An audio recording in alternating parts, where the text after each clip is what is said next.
You can't sit home. If you're sick as a dog, you say, darling, I gotta make it. Even if you vote and then pass away, it's worth it, remember?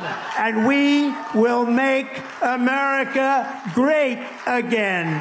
Thank you very much, Iowa. Thank you. 美国总统选举将于今年11月5日举行。美国前总统特朗普在1月15日于艾奥瓦州举行的共和党首场总统初选中，以超过半数的得票率取得压倒性胜利。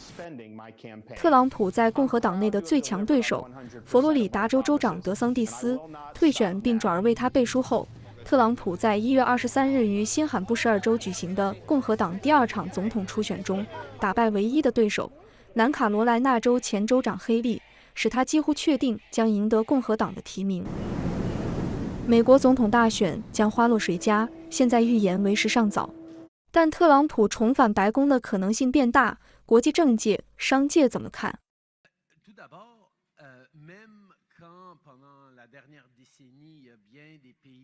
Ça n'a pas été facile la première fois, ça je vous le dis. Et s'il y a une deuxième fois, ce ne sera pas facile non plus. Mais on ne va pas s'imaginer non plus qu'un jour ce sera facile avec les Américains. La responsabilité primaire de tout premier ministre, c'est de démontrer et de défendre les intérêts des Canadiens face aux intérêts américains. You just have to look at his commitment regarding NATO.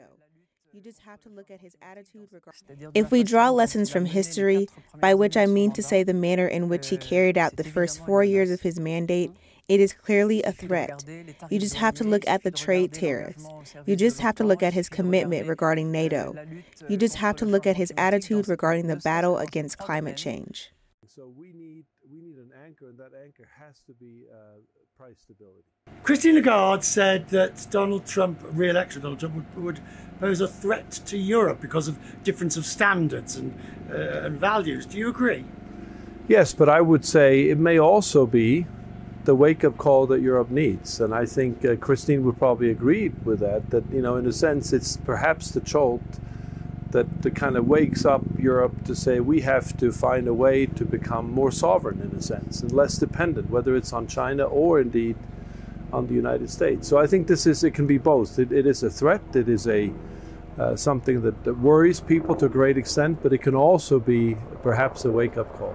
It's all about a counteroffensive. 2022 is about defending themselves from Putin's invasion and getting the allies to... Well, we have some fresh comments from President Trump when he was here at Davos in 2020. The French European Commissioner came out and said he was part of this meeting where Trump told Ursula von der Leyen, quote, by the way, NATO is dead and we will leave. We will quit NATO. Do you think if he came back into power, he will leave NATO? Well, I met President Trump in many different meetings. We discussed many issues, also sometimes difficult discussions, but he never said anything like that to me. What I believe is that regardless of the outcome of the elections in the United States, the US will remain a staunch and important NATO ally, because it is the security interest of the United States to have more than 30 friends and allies, something China, Russia doesn't have at all. It makes the US safer and stronger to have NATO. It's a good deal for the United States to have NATO. 2024 will be a crucial year. A lot is at stake for Europe. If 2024 brings us America first again, it will be more than ever Europe on its own. We should, as Europeans, not fear that prospect. We should embrace it. We should embrace it by putting Europe on a more solid footing. Stronger, more sovereign, more self-reliant.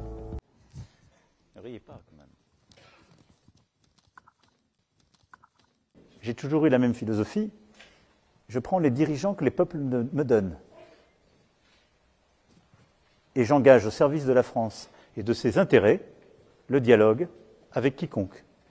J'ai eu à le faire avec le président Trump pendant tout son mandat, durant mon premier quinquennat. Nous avons eu des résultats. Nous avons pu faire ensemble des choses importantes.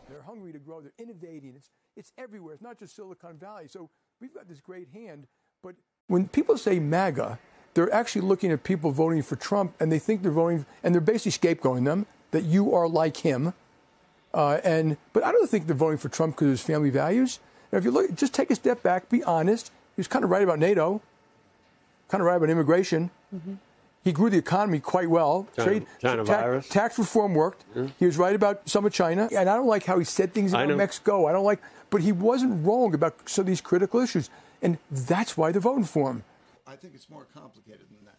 I think the markets, mostly for the magnificent. If President Biden wins a second term, good for the market, bad for the market. If former President Trump wins a second term, good for the market, bad for the market. I think they're both threatening for the markets. Both are threatening for the markets. Okay. 美国广播公司与易普所1月14日发布的民调显示，特朗普遥遥领先共和党对手，超过70%的共和党选民对他成为共和党的总统候选人感到满意。另一方面，只有57%的民主党支持者乐见现任总统拜登成为民主党总统候选人。美国民众对拜登的执政满意度也降到15年来最低的33%，比特朗普执政时的36%还要逊色。美国总统选举牵动全球局势，选情将如何发展？敬请关注联合早报后续报道。May God bless you all and may God protect our troops. Thank you, thank you, thank you.